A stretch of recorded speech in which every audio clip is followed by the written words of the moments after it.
Danas vam otkrivam recept za sočne domaće ćevape i najmekše balon lepinje koje same prave džepove. Tako da odmah krećemo sa pripremom. Najpre na sitno seckam 5 čena belog luka. I da vas podsjetim da za sve detalje, nutritivne vrednosti i pisani recept posetite sajt eninakuhinja.com. Sada u dublju činiju sipam 300 g mlevenog junećeg mesa, kao i 300 g svinjskog mlevenog mesa. Dodajem 1 kašičicu soli, bibera po ukusu,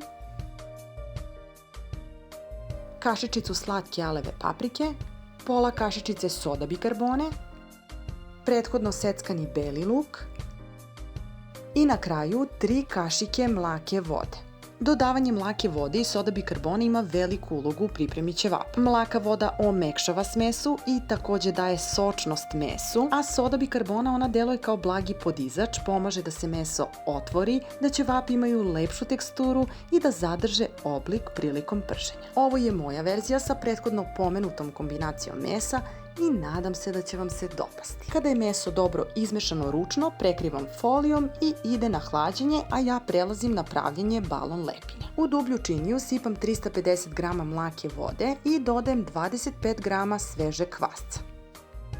Potom sipam 1 kašičicu šećera i 1 kašičicu brašna, promešam i ostavljam da se kvasac aktivira nekih 10 do 15 minuta. Kvasac je aktiviran, dodajem 1 kašičicu soli i vrlo malo ulja. Sve dobro promešam pa krećem sa postepenim dodavanjem brašna. Ukupno će vam biti potrebno oko 550 g mekog belog brašna tip 400. Najpre mešam varjačom dok se smesa dobro ne sjedini.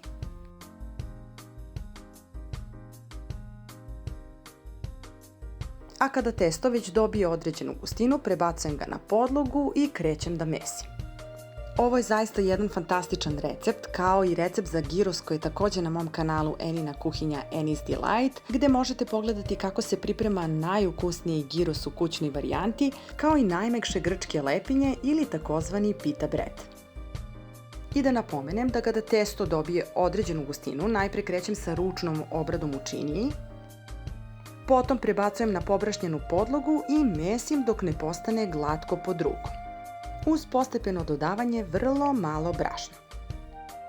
Kada je testo gotovo, oblikujem ga i prebacujem u pobrašnjenu činiju. Pa prekrijem prijanjajućom folijom i krpom i ostavljam da raste nekih pola sata, a za to vreme prelazim na pravljenje ćevapa. A sada sledi i trik za pravljenje ćevapa. Najpre razvučem prijanjajuću foliju, negde dužine oko 50 cm. Potom uz ivicu folije stavljam prethodno napravljenu smesu za ćevape. Urolam dobro da dobijem oblik kobasice. Bez puno muke i prljanja dobijate ćevape skoro identične veličine. Sklanjam foliju i krećem sa sečenjem mesa jednake veličine. U proseku to bude oko 5 cm.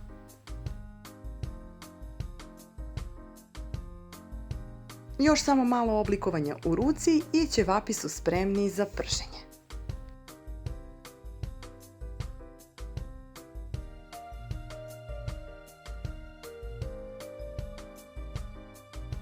Ćevapi su oblikovani i spremni za prženje. Sada krećem sa dodavanjem ulja da prekrije dno tiganja. Dovoljno je zagrejano i spuštam ćevape na prženje. Okrećem ih više puta sa jedne i druge strane dok meso ne bude dobro prženo. I naravno ponavljam postupak dok ne utrošim sav materijal. Kada završim sa pravljenjem ćevapa, prelazim na balon lepinje. I kada želimo kafanski obrok kod kuće, obično to bude ovako. Domaći ćevapi, balon lepinje iz tiganja i šopska salata. I naravno uz ćevape neizostavni je seckani crni luk.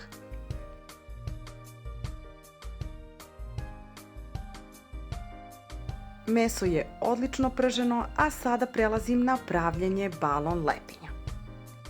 Nadošlo testo prebacujem na podlogu, tako je mekano i pufnasto pod rukom kao pena.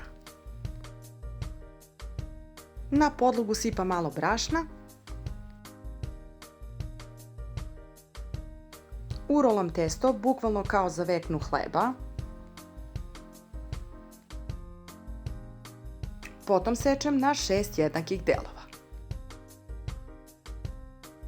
Pa pravim jufkice ili male lopte. Ova varijanta balon lepljenja i stiganja je zaista savršena kada želite brz i mekani hleb koji se naduva kao balon, a pritom ne morate da palite rernu. A kada su tople, takođe odlično idu uz kajmak ili ajvar i sir. Sada svaku jufkicu rastanjem debljine pola santimetra. Kako je podloga pobrašnjena, okrećem ih više puta prilikom razvlačenja.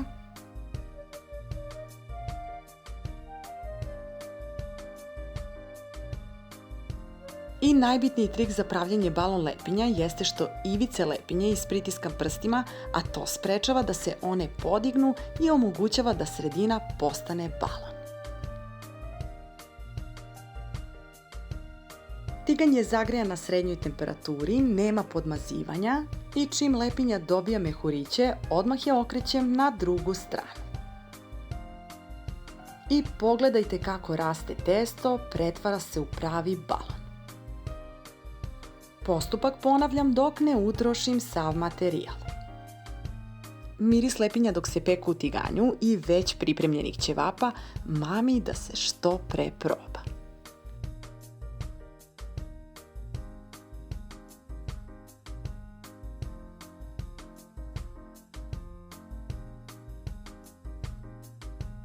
I evo, balon lepinje su gotove. I pogledajte samo kako su mekane i sunđeraste. I sada možemo krenuti sa punjenjem lepinja. Bukvalno kafanski ručak na stolu kod kuće. E pa dragi moji, ako vam se dopao recept, možete zapratiti kanal Enina kuhinja Eni's Delight za još puno ukusnih i vrlo kreativnih ideja. A mi se vidimo vrlo uskoro ponovo sa nekim novim, interesantnim receptima. Do tada, uživajte, prijatno!